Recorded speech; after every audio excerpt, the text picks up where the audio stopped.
It now appears Antonio Conte is the next man for the hot seat, expected in London anytime from now.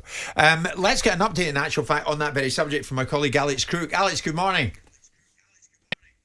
Good morning, Jim. Never a dull moment in the Premier League, never a dull moment at Tottenham. It's interesting you mentioned Ole Gunnar Solskjaer there, because I think he'll be quite pleased quietly with this news breaking this morning. Antonio Conte, this time last week, heavily linked with a move to Manchester United. Looks like he is coming back to the Premier League, but not to Old Trafford, having rejected Tottenham in the summer. It's my understanding Spurs are now confident they can finally convince the Italian to take charge at the Tottenham Hotspur Stadium. This story is developing so quickly. We first got wind yesterday afternoon on the boot room in the Sunday session that Nuno Espirito Santo was on very dodgy ground. We now know this morning he has been relieved of his duties as Tottenham manager. And as late as last night, Fabio Paratici, the sporting director who is leading the search for Nuno's successor, was in contact with his fellow countryman, his former colleague, Antonio Conte. And they're getting encouraging noises from Conte. He wants certain agreements. He wants a long-term contract. Clearly, he wants to be backed in the transfer market. Backing that one can only assume he wasn't necessarily guaranteed when he held talks in the summer. But desperate times do call for desperate measures. The Tottenham players have spoken to the powers that be this morning. They've been assured that a replacement for Nuno is imminent. And it's my understanding the Spurs players believe that replacement will indeed be the former Chelsea manager, Antonio Conte. And Alex, briefly, you're taking why it's changed. Why it's changed from the summer when they wanted him then, didn't want him. Now they do want him. And they really want him. I'm not sure it was ever that they didn't want him. I think he just wasn't convinced at that time by the Tottenham project. I think I'm right in saying that actually he first held talks with Spurs before Paratici was formally appointed. We know that Nuno certainly wasn't Paratici's man, and he's wasted no time in relieving him of his duties. So I think that relationship between Conte and Paratici is absolutely pivotal to these talks. But clearly he's been given assurances. Daniel Levy, for all the flack he gets from Tottenham fans, his ambition is to get Tottenham competing regularly in the Champions League. What he hasn't done in recent years is put up enough money to really make that ambition a reality. I think this is a game-changing appointment. I know Spurs fans maybe will say, well, he played negative football. I think that's a little bit of a myth. I've spoken to a couple of Chelsea fans this morning. I think his football was more attractive there perhaps than he's given credit for.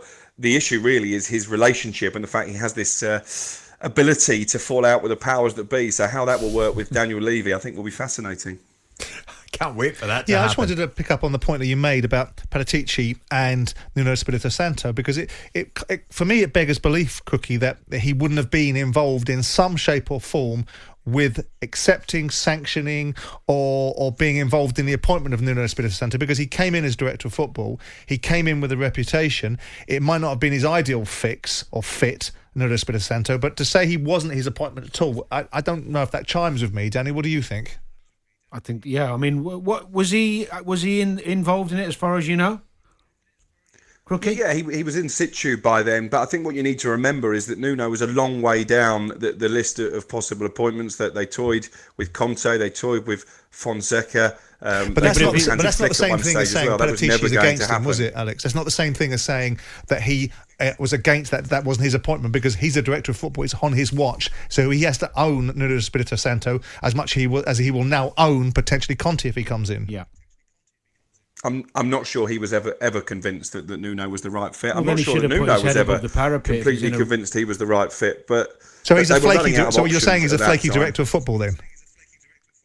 Well, you're putting words in my mouth there, Simon, aren't you? But they had a list of potential targets. Nuno wasn't near the top of them. I think at the time they thought he had a bit of Premier League experience. Did well at Wolverhampton Wanderers for the first couple of seasons. But we know Nuno is also quite a combustible So what's changed, character. His Alex? relationship with the Wolves players wasn't brilliant by the time he left Molineux. What's changed is that the players never really took to him for that reason. What's they never really changed took to his with Conte? training methods. So Conte was top of the to-do list. As you rightly pointed out to Jim, it wouldn't have been Tottenham Hotspur cooling their interest. It would have been Conte saying, no, thank you very much. So what has changed? What do you think Tottenham are likely to have done to have changed the direction of travel from Conte going, no, thank you very much 3 months ago, to yes, I'm in?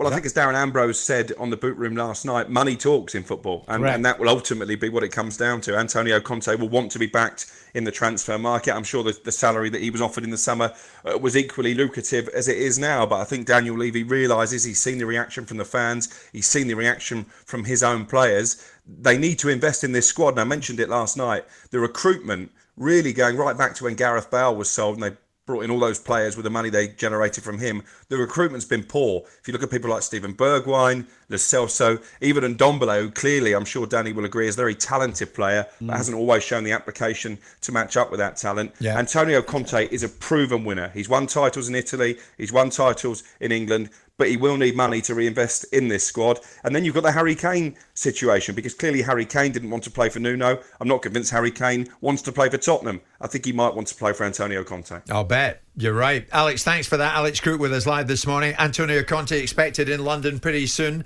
where it will all be signed and sealed, one has to expect. The only individual we haven't heard from this morning amidst all of this is the same Antonio Conte. And if you want to know what he's like, this is what he's like. This is him speaking some time ago to Thierry Henry. And he told Henry, look, this is my philosophy when it comes to players. I always talk about education and respect, and I demand this, I give this, but I demand this. And if someone haven't the good attitude during the training session or good behaviors in different circumstances, I prefer to kill him and to earn, but I prefer to kill him and to earn 22 players. If the manager close the eyes and he doesn't want to see the bad situation, you lose the changing room. You got to love that, have you not? It's not so much I want education and respect, I demand it, and if they don't give me it, I kind of kill them. Yeah, I mean, he play on words, but he's got success by being his way, hasn't he? He's unapologetic for the way he is. He's a tyrant in many ways. Yeah, you got to love that. It's my way or the highway, and good management does tend to be that way.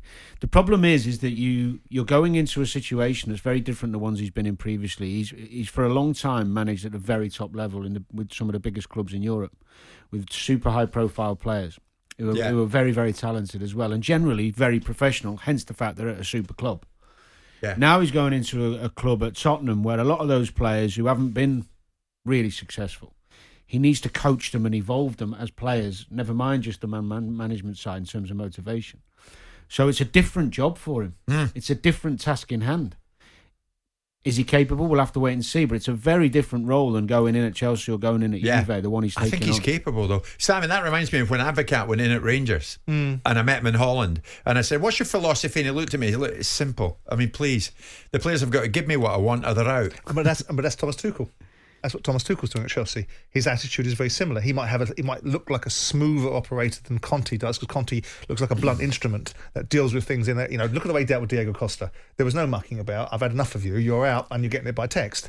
And there's no dynamic where he's in, and I think that's right. I think Tottenham, a few of these players, be careful what they wish for, because they're now going to get someone that's going to get his foot, his loafer, straight up their backsides, and they're going to have to liven themselves up. I don't think it's a bad thing. I don't think it's a bad thing, and he'll give them a structure. Yeah. He'll set up a formation. He'll work them hard. I know for a fact how long he spends on the training pitch implementing his system. But as I said before, this is different. You're talking about a different mentality of player. These aren't. And a different mentality of club. Yeah, true. Well, it's going to be interesting. If they don't give him the respect he hasn't got he it wants, he might not kill them, but you'll get a loafer up the backside. I like that.